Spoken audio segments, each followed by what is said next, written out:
we're actually looking at what I'm calling the celestial calendar. So this is a date from the past. It's 2023, October 7th. Actually, let's come up and let's go up and look down.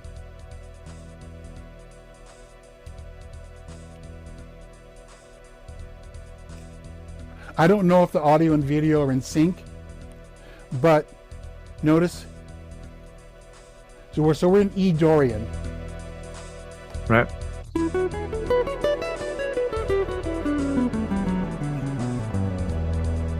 Okay, and I've assigned tones to the different celestial bodies. Okay, so basically planet number equals scale degree. So Mercury is the first planet, so that's the first degree of the scale. And then Venus is the second planet. Then the third planet would be Earth or Moon. In this case, it's going to be Moon. And so we go all the way up. So the ninth up there, that's the ninth planet, that's Pluto. Come on, we got to give Pluto some love too. Then the other thing is that the sun, now this is arbitrary because in my app, this is an app that I made. In the app, you can assign any planet to any note you want. But I like this particular assignment. And so what I've done is that the sun is in the fifth, an octave below. So there's so if you notice, on the third beat of the measure, we play the sun. Bong. And so the way that this works is every day is one measure. Because if you look at these numbers, the numbers increment every measure. So there's November 15th, November 16th, November 17th. So we go 12, so it goes like this. It goes like midnight, 6 a.m., noon, 6 p.m., midnight, 6 a.m., noon, 6 p.m., right? And then these little diddle, diddle, diddle, diddle, diddle, diddle, diddle, diddle, those are the hours. So 16th note triplets gives us a really cool swing groove, right? But it's also giving us the hours. And incidentally, in my app, I'm using Blender for the 3D modeling and animation, but the part that's the user interface and the part that's got all the planetary data and all that's in APL. So I have a TCP IP link between Blender and APL. So I do most of my programming in APL, but Blender's programmed in Python, so I have to do some Python programming in order to link Blender and APL. But to me, Python is cool, but it's one of the best of the sort of middle level languages. But APL is so much more powerful. It's a whole other, if you guys were like, if this were a software thing, I'd be going on and on about APL, how the world needs to know it. But anyway, that's another subject. So here we go with Mercury. Let me turn on Mercury, and you'll see that Mercury will be the first degree of the scale.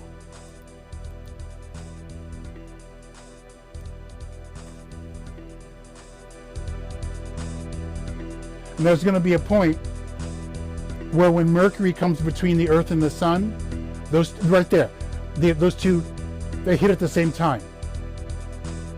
That's a conjunction. Okay, let's bring in Venus.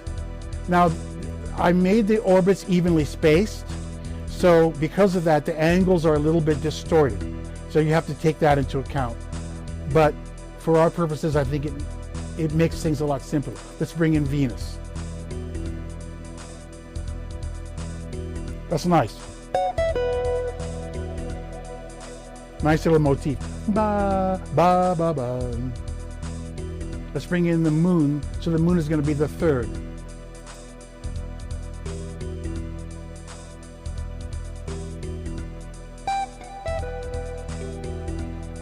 And it's going to change a little bit every day.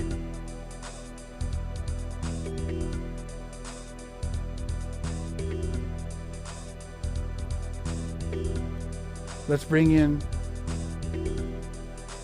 Mars. That's the fourth degree.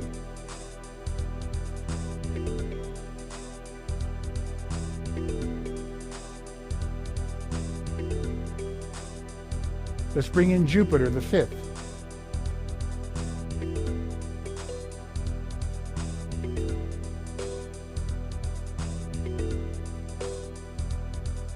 Let's bring in Saturn, the 6th. Ooh, nice. Uranus.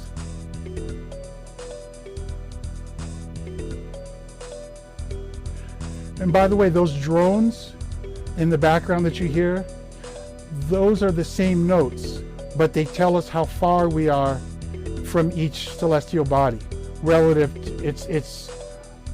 relative to the total maximum and minimum. So they're normalized. And if you notice, the drones are quiet now because we're kind of far away. We're at this point, last February 2024, we were far away from pretty much everything else in the solar system. Okay, let's bring in Neptune. So that's the octave.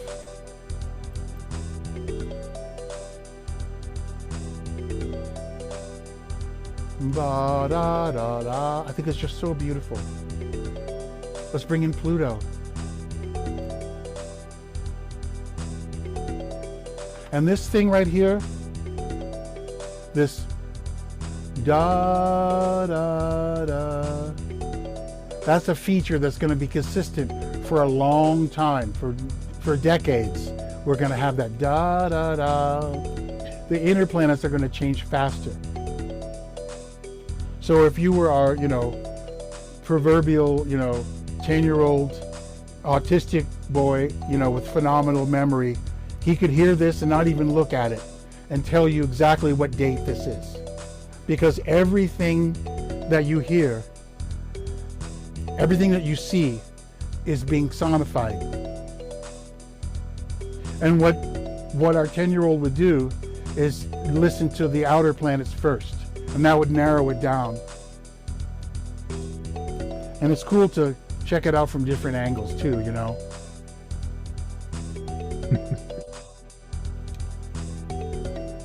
Right now, the vantage point is what's called Null Island. You see where that is? That's the place where the longitude and latitude are 0. So it has the same longitude as Greenwich Mean Time, and it has the latitude of like Sierra Leone, where my son-in-law is from. It's like right in that same latitude. But I could make these anywhere. I could move that vantage point, and I could have multiple ones of these playing at the same time. So it could be like row, row, row your boat from different points of view all at the same time. So anyway, that just gives you a taste of, let me just show you one more thing before I quit. Let's go ahead, I'm gonna jump a month later, and you're gonna hear that the planets are gonna get louder, the drones. So now we're into April last year. The is loud because Mercury, we're close to Mercury. Okay, let's jump another month ahead. Jump another month ahead. Another month. Now the drones are really loud. So we just passed my birthday, July 31st. The planets were really loud. Let's jump ahead another month. And we're going to take it up to today. So the fact that the planets are louder is not just something that you can objectively observe with your ears, but there's an excitement.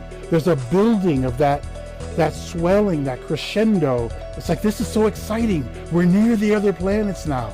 And this relates to what I was saying before, how the ear is plugged into every part of the brain. So we feel the excitement of it because that part of our brain is directly receiving that information as well. And this is part of the reason why I think that sonification makes us smarter, because we're using more of our brain. Okay, November, December. So we're getting close to today's date.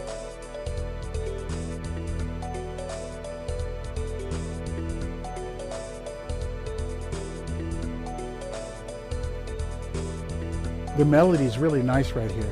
Yeah.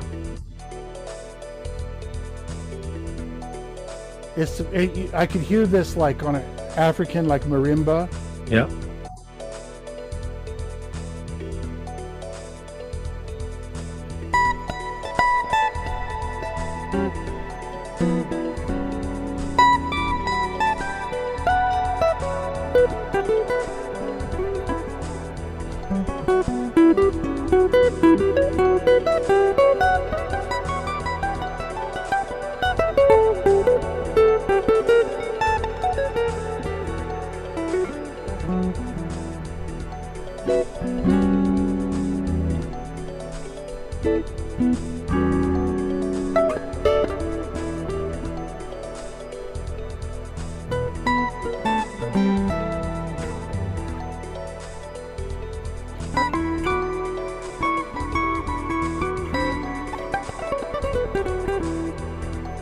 here we get to, this is today.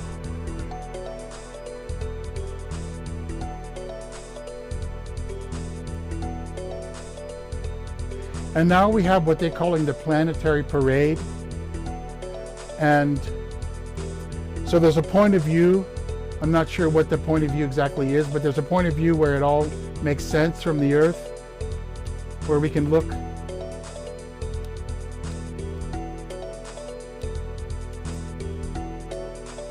We're very close to Mars. The moon just passed Mars the other day, but now at this point, we're already almost a couple of weeks later than that. But if you look up in the sky, right after the sun sets, and remember the angles are a little bit distorted, but Mercury's far enough away, the angle's far enough away where you should be able to see Mercury. There's Mercury. And you look up and you're going to see Venus and Saturn. Uranus and Neptune you can't see, but you're going to see Venus and Saturn and then Jupiter, and then you're going to see Mars. So that's the planetary parade that everybody's talking about. So you see it here, but also you heard it.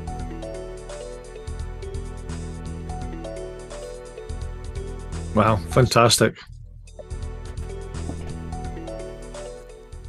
So I thought of that because you were talking about the thing I did with the sonification of the ionization energies of the chemical elements. So that's similar, but it's on a smaller scale, right? This is just the same kind of relationships on a larger scale. And again, our ear can hear it in a way that our eye is so clinical, but the ear feels it. Through your ear, you grasp it on so many other levels.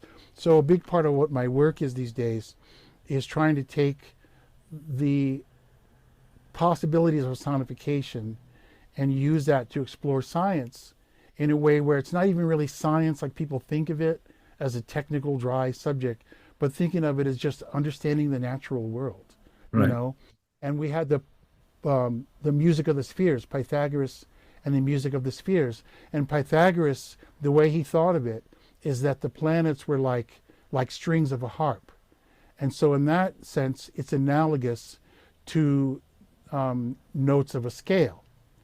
And so if that's how we're thinking of it, that's pretty much how I did it here. And so what I'm doing here, I think, is the realization of what Pythagoras was already talking about in the music of the spheres. And then you had Kepler with the harmonium universalis, or whatever he called it. But again, they didn't have the technology yet to render it. And so they could talk about it.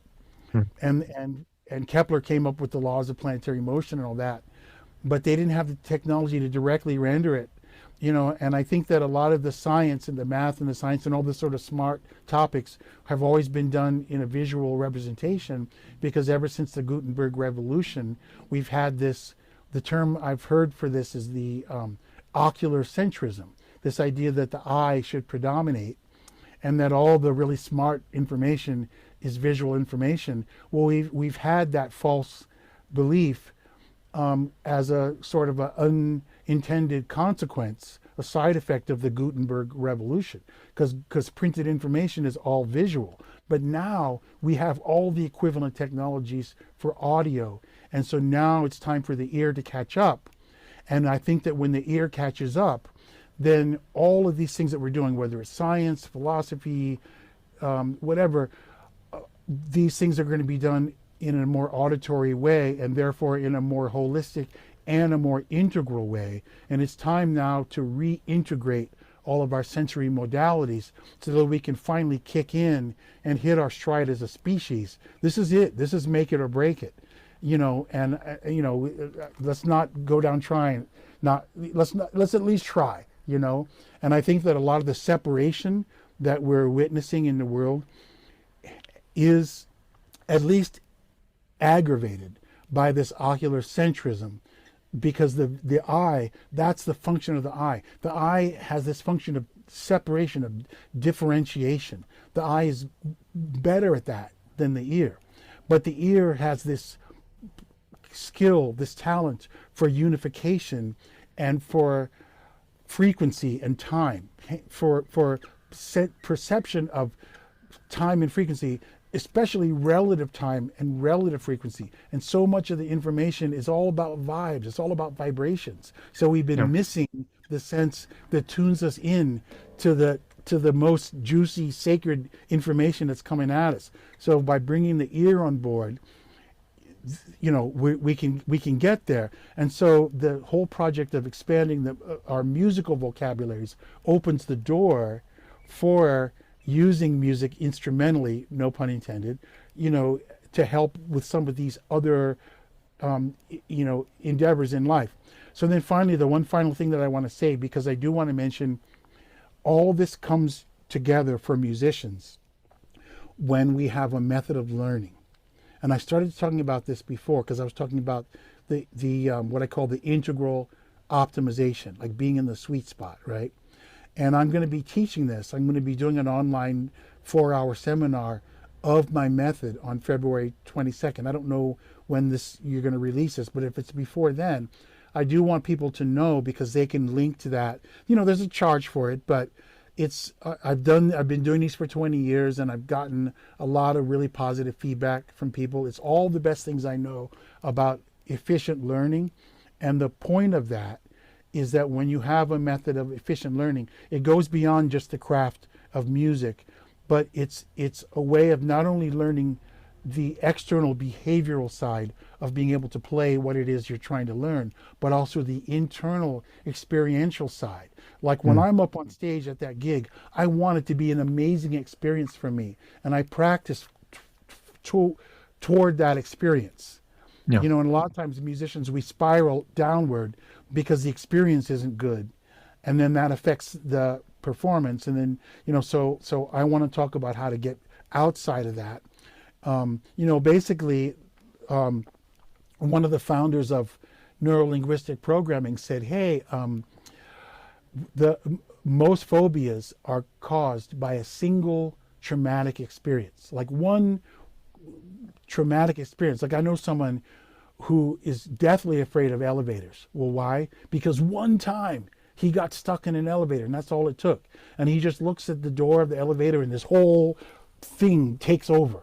It's this ingrained response. So I want to know, is there a positive experience that's equally powerful and equally profound, so that once you've had that experience, from now on, you can play giant steps?